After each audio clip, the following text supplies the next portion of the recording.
હિમાચલમાં નાણાકીય કટોકટી અંગે સીએમ સુખુની સ્પષ્ટતા, કહ્યું કોઈ આર્થિક સંકટ નથી, નાણાકીય સુધારાના કારણે કર્મચારીઓના પગાર અટક્યા, વિપક્ષે ઉઠાવ્યા સવાલ.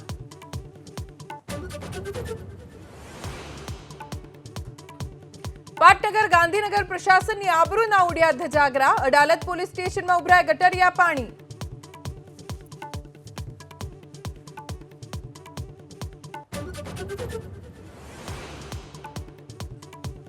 એબીપી અસ્મિતાના અહેવાલની ધારદાર અસર જોવા મળી ભાવનગરમાં. આરએનબી વિભાગે મઢિયાથી આણંદને જોડતા 10 કિલોમીટરના બિસ્માર રસ્તાનું શરૂ કર્યું રિપેરિંગ કામ.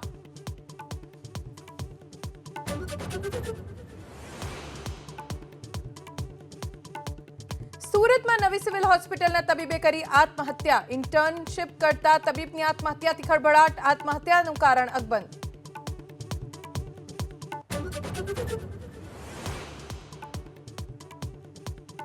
સસ્તા અનાજની દુકાનો બંધ હોવાની ફરિયાદો મળ્યા બાદ સરકાર આવી એક્શનમાં. દુકાનદારે ગેરહાજરીમાં સોંપવો પડી શકે છે અન્યને ચાર્જ.